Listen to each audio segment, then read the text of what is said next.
Baik pemirsa Umat TV yang dirahmati Allah Subhanahu wa taala, kita masih dalam program Tafsir Pendidikan Islam dan tentunya masih bersama Ustadz Dr. Ahmad Alim LCMA. Saya enaknya panggil Ustadz Ahmad aja kali Ustadz ya. Alim. Ustadz Alim. Ya. Oke, Ustadz Alim. Kita masih bersama Ustadz Alim dan nanti akan ada tanya jawab seperti biasa di segmen 4 dan juga segmen 5. Untuk yang ingin bertanya bisa nanti masuk ke line telepon kami. Tapi nomor telepon nanti akan saya beritahukan saat lagi. Ya, Ustadz, lanjutan yang tadi. Kalau misalnya kita salah tauhid, maka kita dipastikan akan salah jalan. Ya. Seperti fenomena yang sekarang banyak terjadi di Indonesia, tentunya. Kita nggak bisa pungkiri mungkin kemarin yang terjadi ledakan di Sarinah, mungkin juga dia salah tauhid. Salah tauhid. Makanya dia salah jalan. Salah jalannya. Nah, kalau misalnya kita mengkaji masalah itu, kaitannya dengan surat Ibrahim ayat 24 ini seperti apa? Ya. Bismillah, alhamdulillah, salatu wassalamu ala rasulillah ma'ba'du. Jadi ayat ini secara tegas mengatakan bahwa tauhid itu ya, akidah yang lurus itu seperti pohon yang sangat rindang ya. Akarnya menghunjam ke tanah ya. Kemudian pilar-pilarnya ya menjulang tinggi ke langit ya. Buahnya akan datang setiap saat. Itulah gambaran bagaimana Allah menggambarkan kehebatan pendidikan tauhid ini. Makanya Imam As-Sa'di rahimahullah ketika menjelaskan tentang ayat ini, maka tauhid itu disebut seperti syajaratul iman. Dia seperti pohon keimanan. Jadi pohon keimanan itu artinya orang yang bertauhid ya, dia akan senantiasa membuahkan kebaikan-kebaikan. Oke. Kebaikan di bumi bahkan kebaikan di langit. Kebaikan di bumi dia akan senantiasa melahirkan satu amal saleh yang bermanfaat di sekitarnya. Anfa'ukum linnas, sehingga dia bermanfaat bagi seluruh manusia. Sehingga dia tidak akan melakukan satu tindakan anarkis seperti bom Sarinah misalkan, benar sekali. Kerusakan, ataupun dia melakukan tindakan-tindakan yang menyimpang dari garis pandu Allah Subhanahu wa taala, seperti Ghafatar misalkan. Ya, bagaimana mereka itu memiliki akidah tertentu bahwa mengakui ada nabi baru ya, bahkan mereka mengatakan kita ini masih fase makiyah, tidak wajib sholat. Makanya orang bertauhid itu tidak akan seperti itu. Karena orang bertauhid itu senantiasa dia mengikuti garis pandu Allah Subhanahu wa taala. Ya, buah dari tauhidnya itu dia akan melahirkan akhlak-akhlak yang terpuji ya. Dan bahkan ini bisa menyerang masyarakat-masyarakat yang notabene mereka sendiri agamanya sudah dari lahir, Ustadz ya. Betul. Makanya tauhid ini penting sekali. Tauhid itu juga nanti lawan daripada taklid, sehingga tauhid ini juga meluruskan akidah yang keliru yang dibawa oleh bapaknya, dibawa oleh nenek moyangnya ya. Makanya ketika Nabi SAW datang ke Mekah ya, ingin meluruskan adalah dari akidah orang-orang jahiliyah ini.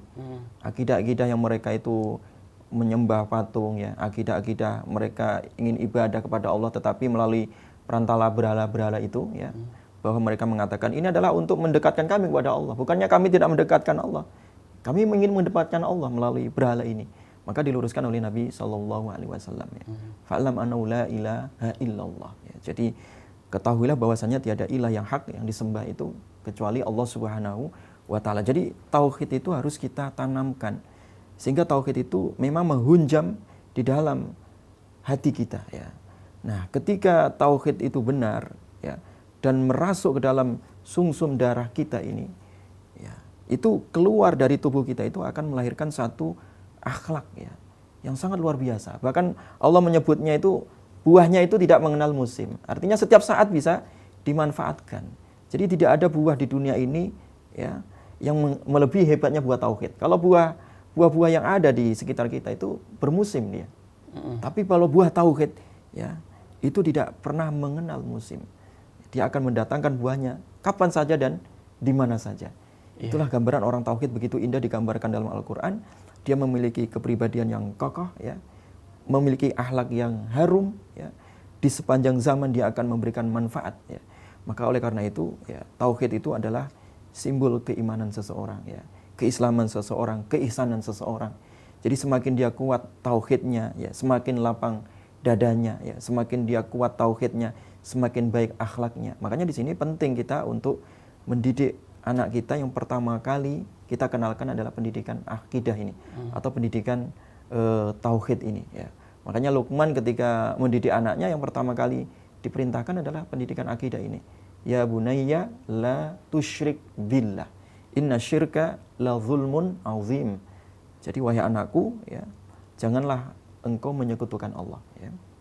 Karena sesungguhnya syirik itu, ya, menyekutukan Allah, ya, itu adalah kezaliman yang sangat besar. Jadi kalau orang itu tidak bertauhid kepada Allah, dia akan zalim, ya, menzalimi dirinya, menzalimi Allah, ya. Dan juga pasti dia akan menzalimi lingkungan di sekitarnya. Makanya pendidikan tauhid ini sangat luar biasa, memiliki dampak yang sangat signifikan terhadap individu, ya, terhadap keluarga dan juga terhadap masyarakat. Oleh karena itu, pendidikan tauhid harus diutamakan dan pertama dikenalkan kepada anak didik kita, ya.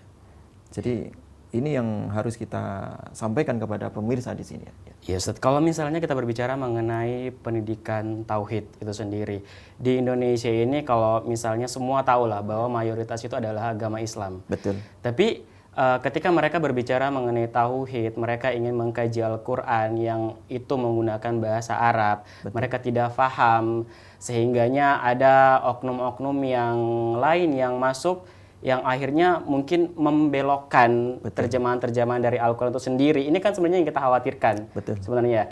Nah, bagi mereka-mereka yang maksudnya tidak paham tentang Al-Quran, tidak mengerti tentang tafsiran itu sendiri, betul, bukan hanya terjemahan, tapi tafsirannya itu sendiri dari Al-Quran, supaya tidak salah jalan, sebenarnya apa yang harus mereka lakukan?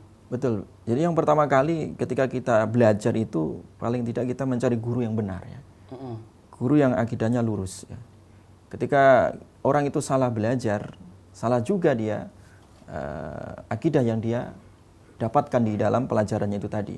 Saya contohkan misalkan, ya, kenapa sih Ghafatar ini muncul? Ghafatar ini kan sebenarnya jelmaan dari Al-Qiyadah Al-Islamiyah yang dulu si nabinya itu namanya Musaddaq, ya. Musaddaq yang dari Gunung Bunder itu. Nah, Musaddaq ini sebenarnya dulu juga berguru dia.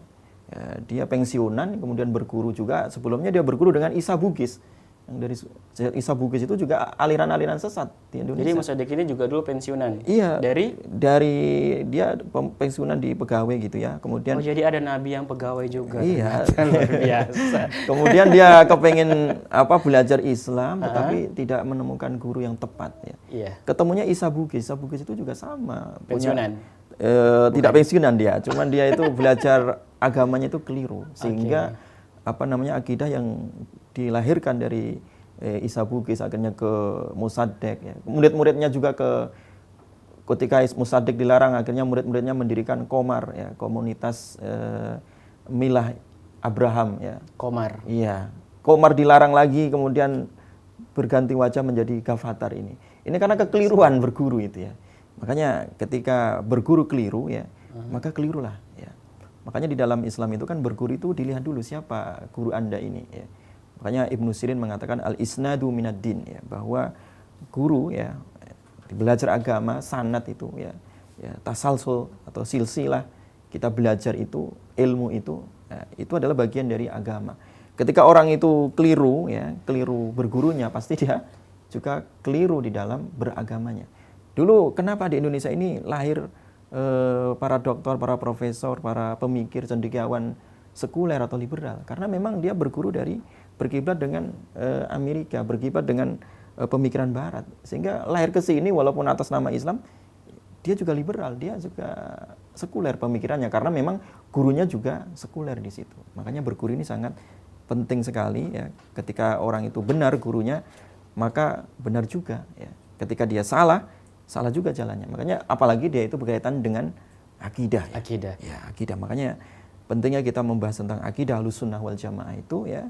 Ma'ana alaihi wa ashabi, bagaimana Nabi SAW yang diambil oleh Nabi dan juga para sahabatnya itu sangat penting sekali. Jangan sampai orang itu punya keyakinan-keyakinan baru di luar keyakinan akidah Ahlussunnah wal Jamaah di sini. Makanya pendidikan akidah ini sangat penting, ya, sangat fondamen sekali, ya, bagi anak-anak kita khususnya. Ya Ustadz, berarti kalau misalnya menyangkut akidah itu sendiri, berarti istilah don't judge the book by the cover itu nggak ngaruh, ya, buat kalau misalnya kita udah berbicara mengenai tauhid. Betul. Karena kalau misalnya kita berguru juga kita harus tahu background dari guru itu sendiri. Betul, sebenarnya dia sekolah di mana, keluarganya seperti apa, dia ada di lingkungan siapa, akhlaknya dia bersahabat bagaimana, dengan siapa, ya. akhlak seperti apa, seperti itu penting banget. Penting banget, ya. Karena itu berkaitan dengan hasil daripada atau output daripada anak didik itu sendiri ya.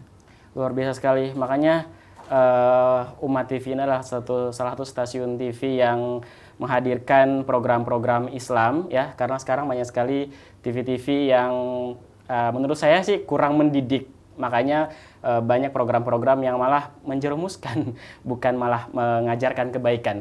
Baik, kita akan balik lagi saat lagi masih bersama Ustadz, kita akan masih membahas mengenai tauhid. Jangan kemana-mana.